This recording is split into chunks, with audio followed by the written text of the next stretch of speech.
Welcome into this Friday Rewind. Today we're going into the film room to look at North Alabama's win over Samford in men's basketball action. We're talking with UNA assistant coach Willie Watson, who had the game scout for this matchup. And Coach Watson, as we reflect back on this ball game, I think the big talking point was year one, first year of Division I. Our first ever game was against Samford.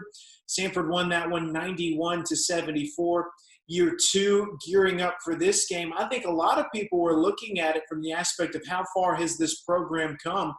Were you as coaches having the same thoughts?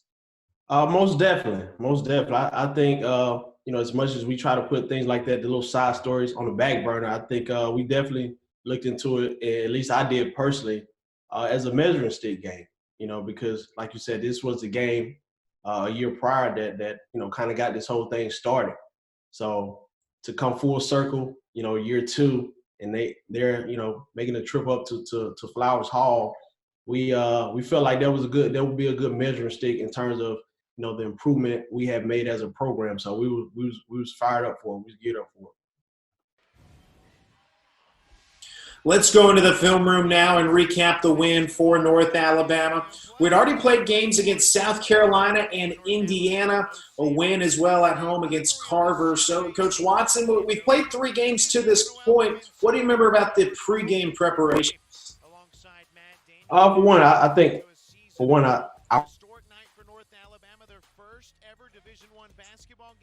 South Carolina and Indiana, obviously those were tough feats for us. So I think to play our first Division I opponent at home in front of our home crowd, the guys were pumped up. I know we as coaches were fired up, ready to put on display to our fans, because that's what it's about at the end of the day. All the work our guys put in the preseason. So I think the opportunity to play at home was a big deal for us. Game gets underway, and early on we see Mervyn James, the early aggressor for North Alabama. He scored the first 4 points of the ball game. And Mervyn, newcomer, just what did he bring to this ball game? Merv brought a sense of fearlessness. He's one of the rare freshmen that he's not necessarily bothered by the lights, so to speak. So he just, as you can see the enthusiasm on his face, he was just enjoying being out there with his teammates. Teammates found him early. He got in the early groove, which was monumental for our momentum early on in the game. In addition to Merv, we saw another newcomer, C.J. Brim, get in the action early on, 2 assists to really get the offense flowing. But our first 3 baskets all accounted for by newcomers. Yeah, like I said, CJ, we called him our little engine that could. He starts it for us on both ends of the floor most times as the lead guard. And defensively, we asked a lot out of him defensively to guard the other team's point guard. So we kind of went as he went a lot of times. So CJ was really fired up about this game, and we were pleased with the way he started it. Samford went to a zone very early on. We'll see Merv hit the jumper here to bust the zone. But what was the offensive game plan against the zone? We try to live in our principles. Our biggest thing when you talk of zone is man movement, ball movement. Don't let the ball stick. We noticed early on that they were having trouble guarding us, which we thought they would, because we thought we had the quickness advantage going into the game. And they quickly changed it up. So we told our guys, don't think, don't hesitate. Just keep the ball moving, keep man movement. Try to attack before the zone gets set while they're a little bit distorted. And we were able to have some success with that. Right there, Jamari Blackman, that was his first field goal attempt in the ballgame, a 3. We're going to see a lot of big plays from him, but just how much more patient has he become with his play? Tremendously. I think, one, that probably starts with the players that's around him now. We're deeper, just a sense of what, year 2, knowing what's going on, knowing where to pick his spots. And I thought we put him in a good position, even offensively, where he didn't have to work as hard. The spacing, but the biggest thing is the personnel around him. I think we got a group of unselfish guys that understand Jamari's role on the team. And I think as time progresses, not only he but the team understand his role, and they know he embraces that. We just saw Tavon King with a steal, and here's Peyton Youngblood. He'll miss the jumper right here, but we're leading by 3. And again, Samford's going to make some runs as well. Defensively, how big was it to answer these runs back on the other end as well? It was huge. It was huge. Like I said, Samford was a team, well-coached team by Coach Paget, very offensive-minded team. So we knew they would make runs. Just dating back to last year and them just showing their tendency. We knew that going to the game, even though we hang our hat on the defensive end, it would be moments in the game where they would answer, and for us to be able to answer that back to back to keep the game within reach was huge for us. Take us in the halftime locker room, trailing by 1. What are you guys talking about? Well, one, we know we didn't shoot the ball well. I think we was 1 for 13, 1 for 14 from the three, had some really good looks. But our thing was defense is going to win the game for us. As low as our offensive numbers were, we were still only down 1. So that was encouraging for our team. 1-3 in the first half. There's C.J. Brim opening up the second half with a 3. A big 11-0 run to open up the second half. Offensively and defensively, just how were things clicking? I think that's just a testament for our guys settling down. That's the thing we try to always tell our guys, especially being at home in front of the crowd, just slow down, balance, just go to speed limit. That was the thing we kept telling the guys. And they finally, started to do that. And you can see the result when things slowed down for us. We just played the game, lived in our habits. We started to have some success.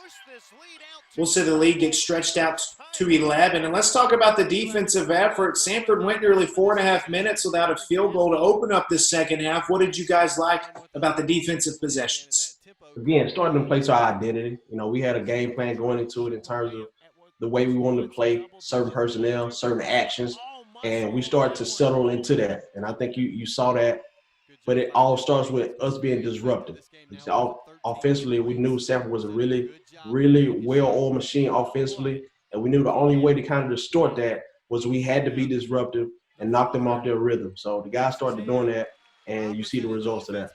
What about the ball movement right there to create the easy layup for C.J. Brim?